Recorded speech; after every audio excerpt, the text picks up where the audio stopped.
My name is David Wilson.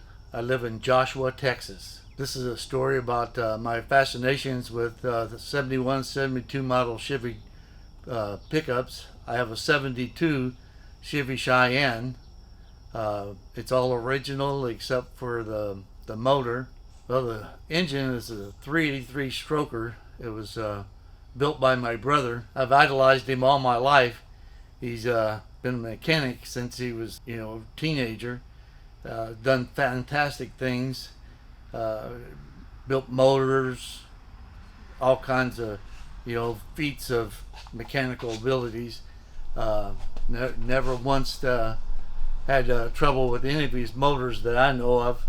And they've been some real barn burners, and that's what this one here is. I have no idea all the special pistons and rings and crank and stuff that went into it.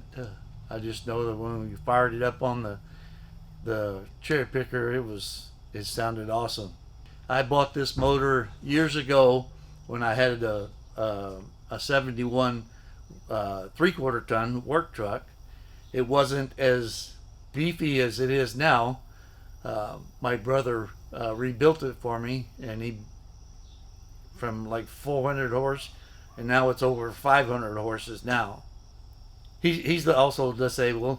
He can't walk without his walker, so we put it up on the engine stand and took it apart and took it to the machine shop. It took probably 3 or 4 days for us to get it all apart, but the machine shop, the special stuff he had done to it, took a while. And then, of course, putting it back together, it didn't take that long. He's a really good mechanic. But we put it back together probably within a week, and then, tied it down to this magnificent big old cherry picker that he had and fired it up. It was awesome. I'm not a mechanic, but he is, and so he showed me and directed me and helped me rebuild the front end, new wheel bearings and tie rods and shocks and all that stuff is rebuilt. And then I took a wire wheel to all the inner fenders and stuff and repainted it, but just in a paint can. But it's got new shocks, new brakes, new rotors, new tires. Well, they're 10 years old, but the truck's been in storage. I've paid a fortune to keep it, safe. But I looked for like 11 months to find the truck that wasn't all beat up or rusted out, or changed, from being stock to crazy stuff being lowered or stuff that I didn't want. I wanted a stock truck other than the motor and trans. Even down to the radio, it's got the stock radio hose. Well, right now it doesn't have any speakers because they did put some external speakers there. But stock seats. Well, like I said, I looked for like 11 months. I was a truck driver at the time, and I looked in every backyard and field all around Joshua, Godley and Bono area. My brother lived down in Hamilton, and I was going down to help him do something, and I seen this truck and like to have a heart attack and whiplash, stopping and turning around to go ask about it, and they wanted $2,000 for the truck, and it didn't even run, but it was in good shape. And that was the foundation of the truck. Of course, I took the motor out and threw it away and didn't need it. It's got that same stock transmission, which I've got a 700R to put behind it to actually handle the power and give me a little bit better gas mileage. My fascination with the truck goes back a long time ago. I joined the military in '74, but even before that, I'd see him, drive around town. I didn't know anybody that had one, but it was just the best truck I ever seen. And then in the military, I got a chance to drive, several different times. I seen them, drove them, and then when I got out of the military, it was several years later that I started going to military auctions, and I found one that was a '71 short step side, and so I bought that truck, and then my brother he rebuilt the motor for me, but we left it stock. But we took the transmission out of it and put a 4-speed Muncie in there. Better tires. But I never got a chance to paint it and stuff. End up selling the truck, due to, I don't really remember the criteria behind it. But still, was fascinated with them all that time. And then I was working in California as a painting contractor, and one of the guys that went to my church had a '71 fleet side 3/4 ton. So he agreed to sell it to me on time, and so I worked and I paid for it over time. Did some work for him, and paid a little cash here and there, and then a friend of mine had the first 383 stroker that I come across. That it was built for a '64 Nova, and the motor and trans, which was a whole lot lighter than that 3/4 ton. So, me being natural born show off, I couldn't stop spinning the tires, which a couple 3 weeks after that, the transmission was eat up. So I had the transmission rebuilt, and they put case savers and stuff that I have no earthly idea, to make it stand up to that kind of power, which it didn't. But then I had the transmission rebuilt one time after that. But then I moved to Texas, and my brother talked me into getting rid of the 3/4 ton and find a 1/2 ton. So here we go with the 1/2 ton, because he told me instead of tearing the transmission up, he would spin the tires, which I haven't got it all the way together yet.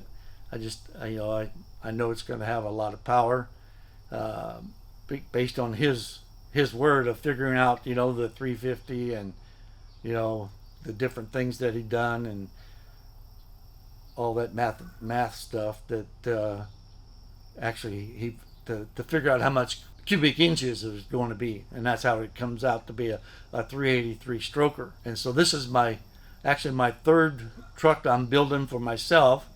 I've had 6.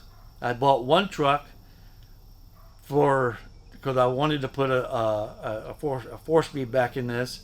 I bought the truck because it had a 3-speed on the floor, and so it had the steering wheel without the shifter on it. So that was my whole reason for buying that truck. But I bought another truck just to sell, because I like these trucks. But I sold it, and then I ended up junking the other truck because all I wanted was the steering column. But through certain life circumstances, I didn't keep the steering column or the truck or any of the parts that I wanted to use. My brother, he's been a mechanic all his life. He worked with my dad, which another fantastic mechanic. He built the motor in my first truck, but we kept it stock. He knows how to figure out how to build the motor, and when he did this motor, he built it so that it would have power on the takeoff, power in the middle, and then power at the top end. How he figured all that, I have no idea. But he built this motor to last a long time. Even those stroker motors, if you race them and stuff, they don't last a long time. But he built this motor out of love. You know, we've had a great relationship all my life. You know, I've just idolized him for so long, and now he served in the military just like I did in the Navy. He went to the military hospital in Long Beach, California, and they did this operation on his ear because he didn't have good balance. Well, no, he had a ringing in his ear. So they told him that they could do an operation that he would lose the hearing in his ear, but he would lose the ringing. Well, he lost the hearing in his ear, all right, but he still has the ringing. So I don't know how he still is able to hear motors and stuff to tell how it's running or stuff. But that's why he can't walk on his own. He has to crawl on the ground to do work. He's set on his knees and legs so long that his legs go to sleep on him. So he has to crawl around to get stood up. You know, it really makes me mad at the military, but that's our military. But he keeps going. He hasn't quit. Even now, he's not working on any cars anymore, or he helped me finish my truck. Well, they don't know when, but he ended up having a heart attack and had to have open heart surgery. He had 5 bypasses, but you know, he's still clicking on. He still ornery as ever. Al's been working on motors and stuff. Where he worked with my dad ever since he was like 8 years old, rebuilding, fixing, taking stuff off of them, putting them back, whatever my dad taught him. Of course, he's one of those guys. He has a photographic memory, and he just able to figure stuff out.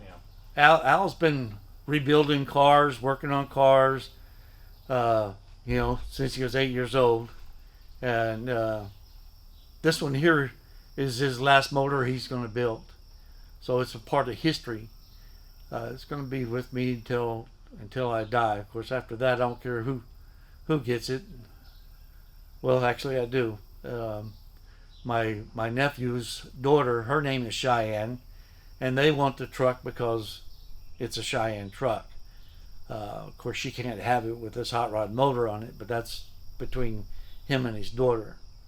This truck means so much to me now because this is the last motor my brother will build, and I want to keep it.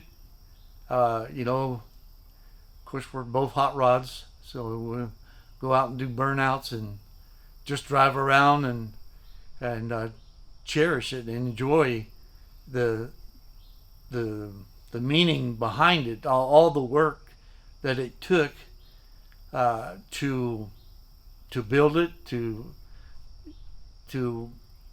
make it is what it is, you know, what it's going to be. He enjoys just riding around, you know, and hearing hot rod motors and stuff. So it's going to be in my family for a long time. You know, I've got a lot done to the truck. I've rebuilt the front end, the brakes. The right inner fender is ruined because that's where the battery is.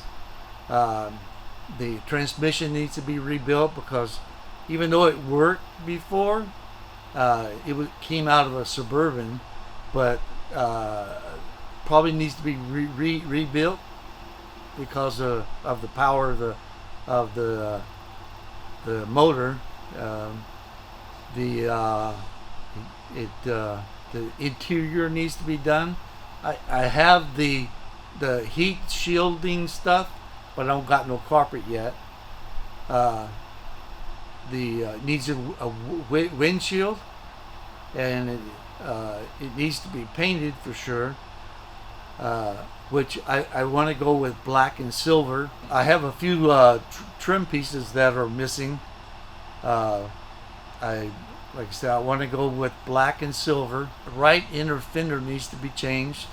The interior needs to be done. The transmission should be rebuilt because of the power of the motor. It has new tires on them, on the truck.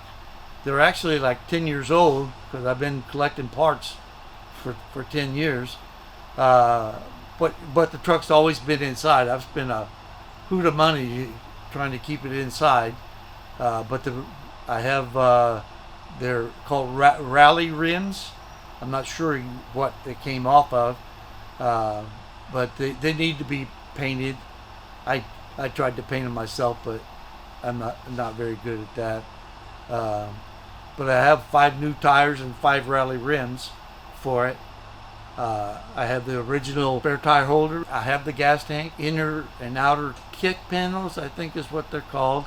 I have those new for both sides. Rear bumper, the sport bumper with the new brackets, because I didn't know if the old brackets would hold the new bumper. I live in my shop, and it's where I keep the truck because rent is just too expensive. If I rented a place, I wouldn't have no monies left over to buy parts. So I've been living here for 10 years. Collecting parts and working on it, getting things done that I could do with my brother's help.